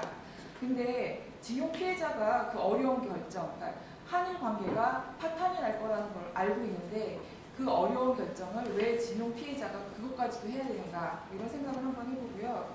적어도 그 이전에 양국 정부가 협의를 할 수 있는 어떤 계기가 주어져야 된다고 생각을 하고 양국이 사법적인 절차를 취한다라고 하는 전제 하에서 협의가 제기될 수 있어야 된다고 생각을 합니다. 두 번째는 정부는 아마도 국제사법재판소의 결과가 좋지 않았을 경우에 우리 국민이 이렇게 납득할 수 있겠는가 라고 하는 측면에 대해서 우려를 하고 있을 것으로 보입니다. 그런데 한국이 또 한일이 각각 그 자국의 논리로 어떤 개인과 국가 간의 관계라던가 아니면 식민 지배에 대한 합법 불법 이런 것들을 갖다가 판결을 내린다고 하고 이게 정의다라고 싸우는 것보다는 어떻게 보면 보다 높은 차원에서 국가와 피해자와의 관계 그리고 또 식민 지배에 대해서 맡겨주고 거기 판단에 따라서 설득을 하는 것이 오히려 더 설득적이지 않을까라는 생각이기 때문입니다. 세 가지 질문은 빠르게 말씀을 드리면 첫 번째는 이제 북한 관련입니다. 선생님께서 이제 한반도 평화 프로세스에서 일본의 역할에 대해서 말씀을 해주셨는데 사실은 작년에 어떤 토론회에서도 이제 일본의 역할이 있다 없다 이런 것들 때문에 되게 논란이 되었던 그런 경우가 있습니다. 선생님께서 생각하시기에 그 한반도 평화 프로세스에서 일본이 구체적으로 어떤 역할을 할 수 있는지 이 부분에 대해서 한번 여쭙고 싶고요. 두 번째는 그 북한 인프라 재건의 시드머니를 얘기를 할 때 흔히 이제 100억 불 얘기를 많이 하고 있는데요. 그런데 이 100억 불이라고 하는 이 근거가 사실은 1965년 청구권 협정 형식으로 이루어졌을 때 기대되는 금액인데, 만약 이게 국제사법재판소에 대해서 개인에 대한 기업 배상이 인정이 됐을 때, 그렇다고 한다면 1965년과 같은 그런 금액은 사실 산정하기가 어렵지 않지 않나. 그렇게 되면 이 100억 불보다는 훨씬 더 작은 돈이 북한에 들어가게 될 텐데, 이 경우에 북한에게 유리한가라는 생각을 해보면 그 북한까지 고려를 했을 때 강제징용 문제가 어떻게 풀려야지 가장 이상적일까, 이 부분을 한번 여쭙고 싶고, 세 번째 질문은 국제사법재판소에 관한 기술적인 질문인데, 이 부분은 오히려 심판사님한테 답변을 듣는 게 또 빠르지 않을까. 근데 어떤 분이든 대답만 해주시면 됩니다. 그게 뭐냐면요, 이 국제사법재판소에서 분쟁 사안이 입수되는 경우에 이 관할권에 대한 심리가 있고 그리고 본안 심리로 나눠지는 걸로 알고 있습니다. 그런데 만약에 양국 합의 하에 이 사안이 ICJ에 맡겨지면 관할권에 대한 심리가 별도로 필요 없이 문안 심리로 들어가게 되는 건지, 아니면 이 분쟁 사안의 시기가 1945년 ICJ가 들어오기 이전에 있었던 일에 대한 분쟁의 여지가 있다면, 그러면 이것에 대해서는 ICJ가 관할권 없음 이렇게 판단을 할 여지는 없는지, 여기에 대해서 한번 여쭙고 싶고, 이 부분이 제가 궁금했던 이유는 국제사법재판소에 어렵게 분쟁 사안이 접수됐는데 만약에 관할권 없음 이렇게 판단이 나면 다시 이 사안이 묻히게 되거든요. 이렇게 됐을 때 다시 이 사안은 또 미궁으로 빠지지 않을까라는 생각이 들어서 기술적인 문제에 대해서 질문드렸습니다. 이상입니다. 네, 감사합니다. 의장도 개인 입장에서 말씀드리는 것을 양해하시지만, 네, 부탁드리겠습니다. 네, 안녕하십니까. 네, 현대법원에서 근무하는 신규입니다. 먼저 우리 훌륭한 발표해 주신 의원들 감사드립니다. 저는 그와 관련해서 과연 강제징용 사건이 ICJ에 갔을 때 어떤 결과가 나올 것인가 오늘 말씀드리고자 합니다. 구체적으로는 우리가 이길 수 있다는 말씀을 드리고자 합니다. 간단히 제 발표문을 정리했고요. 요거 읽는 방법으로 진행하겠습니다. 10분이면 충분할 것이니까 잘 들어주셔서 하는 바람입니다. 바로 시작하겠습니다. 자, 대법원은 지난해 강제징용 피해자의 일본 기업에 대한 이대로 청구권은 협정 대상의 아님으로 소멸하지 않았다는 결론을 내렸습니다. 이에 대한 일본의 현재 입장은 청구권이 협정에 포함되어 소멸했다는 것입니다. 소멸 여부를 학위 논문의 주제로 삼아 연구했고, 그것으로 하기를 딴 저는 제 논리와 똑같지는 않지만 우리나라 최고사법기관의 판단을 존중하고 특히 그 결론을 지지합니다. 다만 일본이 왜 이와 같이 주장하는지 한 번쯤 귀 기울여보고 대응 논리를 마련하는 것도 의미가 있다는 생각입니다. 즉 이러한 대응 논리 모색이 이 발표문의 주제입니다. 2차 세계대전 후에 그 처리와 관련하여 관련 국가들끼리 일정한 기브앤테이크를 조건으로 해서 각 국민의 상대방 국민에 대한 개인적 청구권도 모두 소멸시키는 것이 국제사회에서 한때 유행했던 방식입니다. 일괄 타결 협정이라고 불립니다. 전통 국제법에서는 국가가 유일한 국제법 주체로 해석되었고 개인은 국가의 구성물 정도 해석되었기 때문에 일괄 타결 협정은 바로 이러한 전통 국제법의 산물로 이해될 수 있습니다. 한마디로 국가가 알아서 국민의 모든 권리를 마음대로 처분해도 된다는 생각을 바탕을 둔 것입니다. 그런데 협정 문건을 보면은 우리한테 좀 불리하게 나와 있긴 합니다. 자, 보시면 양치합국은 그 국민, 법인을 포함이라고 명시되어 있습니다. 그 재산 권리 이익과 그 국민 간, 즉 국민 상호 간의 청구권에 관한 문제가 완전히 그리고 최종적으로 해결된 것이 된다는 것을 확인한다고 명시하고 있습니다.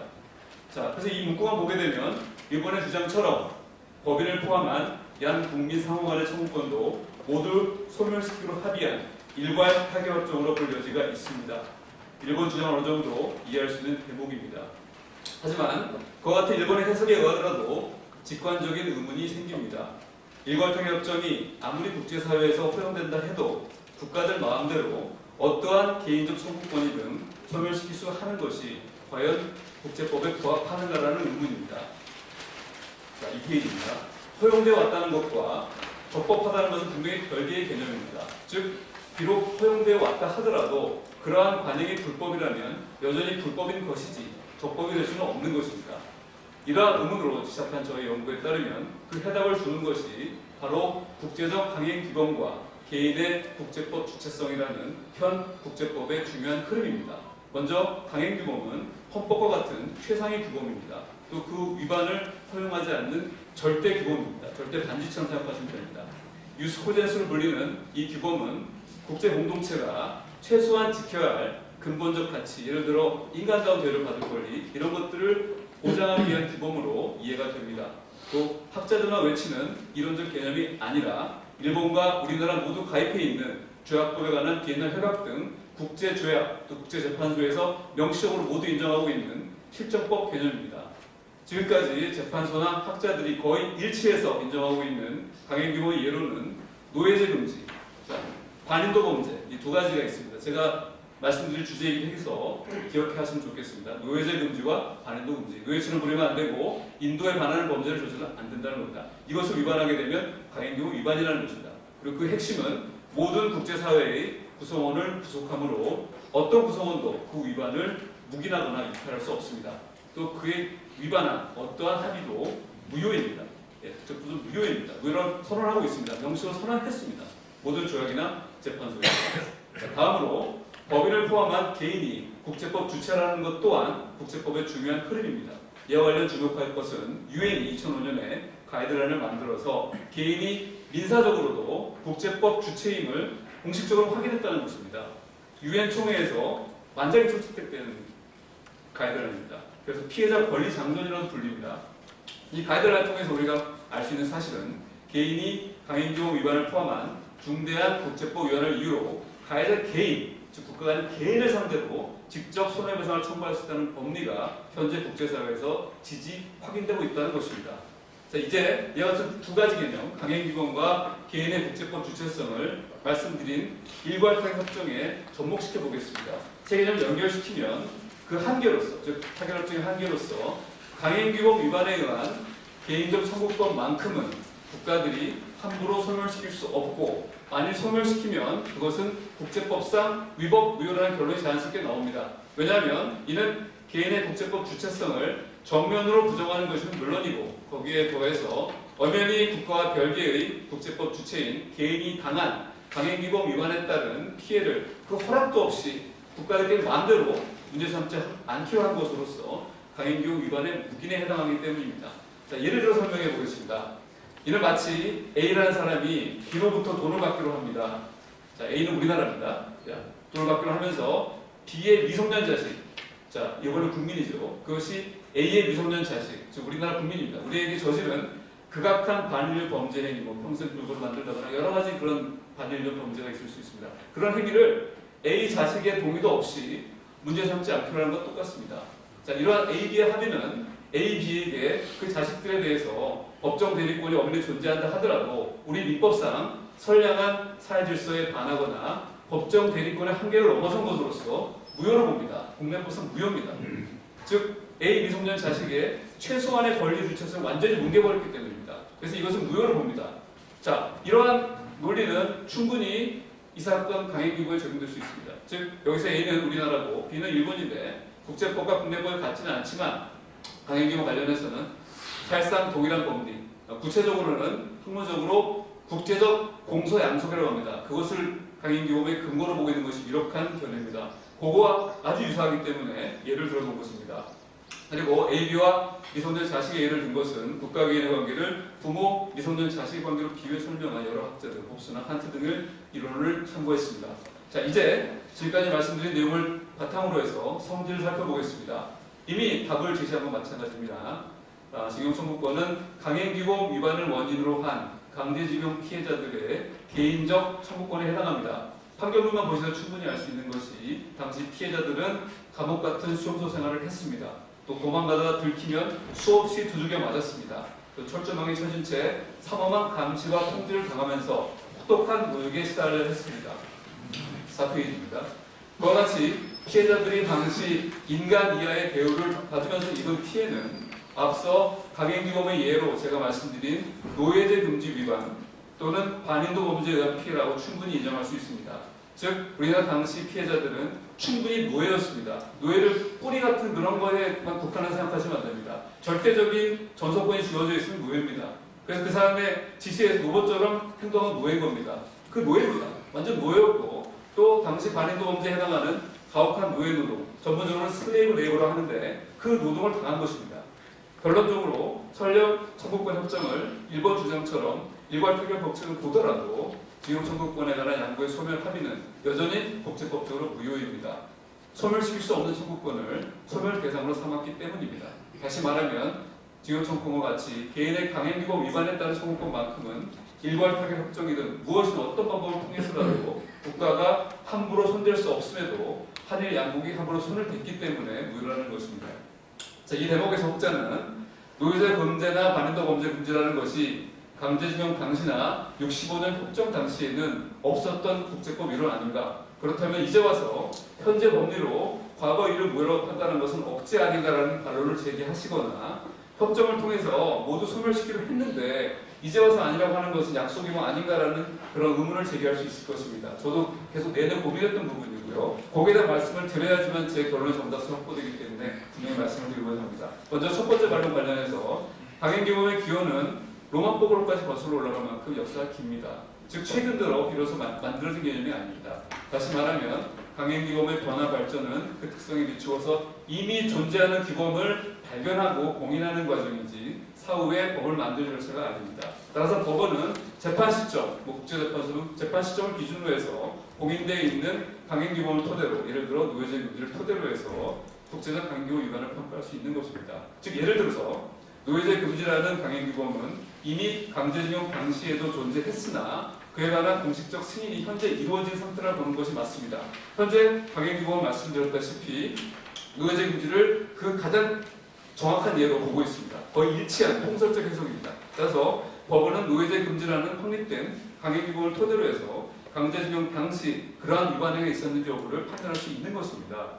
자, 백보양보에서 설령 노예제 금지나 반인도 범죄 금지가 강행기범이 있을 징용 당시라든가 협정 당시는 없었다고 하더라도 여전히 문제가 없습니다. 왜냐하면 우리가 흔히 비규약이라고 알고 있는 시민적 정치적 권리와 국제규약에서도 인정하고 있듯이 강행기범 위반 행위에 대해서는 소급표를 적용합니다. 즉 소급표, 즉 현재 지금 만들어진 강행기범 가지고 옛날 거를 재판할 수 있다고 보는 것입니다. 그런 소급표를 인정하고 있습니다. 이와 관련해서 상당수 저명한 학자들도 강행기범 위반처럼 최고도의 중요성을 가진 정의가 문제되는 경우에는 소급표 인정이 필요하다고 보고 있습니다. 다음으로 두 번째 반론, 약속 지켜야 된다는 반론 관련해서도 강행기범은 말씀드린 것처럼 국제법상 최상의 규범이기 때문에 양국의 약속이 강행기범 위반을 정당화할 수 없습니다. 즉 강행기범 준수가 우선이기에 소멸 합의는 여전히 무효인 것입니다. 요약한다면 징용 청구권에 관한 양국의 소멸 합의는 국제법상 무효이고 따라서 징용 청구권은 소멸했다 볼 수 없습니다. 물론 양국의 미래지향적 접근 필요성을 무시할 수는 없겠으나 위와 같이 양국의 당시 합의가 국제법상 무효라고 해석된다면 이를 인정하고 잘못을 바로잡는 것이 양국의 올바른 미래 설정을 위해서도 필요하다고 생각합니다. 나아가 이 사건이 만일 ICJ에 가더라도 ICJ 또한 강행기범이나 개인의 국제법 주체성에 어긋나는 양국 소멸합의의 문제점을 쉽사리 외면하지는 못할 것으로 예상합니다. 우리는 ICJ에서 그것을 파고들면 됩니다. 즉 대법원의 결론을 존중하는 측면에서 결국 징용 청구권이 합의 대상이 아니라는 것을 기본 주장을 삼습니다. 다만 설령 일본 주장처럼 합의 대상이 맞더라도 그 소멸 합의는 국제법상 무효라는 주장을 예비적 주장을 하면 됩니다. 즉 주의적 예비적 주장을 해서 그물을 걸어놓는 겁니다. 그러면 이 안에서 분명히 우리가 이길 수 있는 길이 열릴 것이라고 저는 봅니다. 충분히 생산이 있다는 생각입니다. 네, 감사합니다. 네, 감사합니다.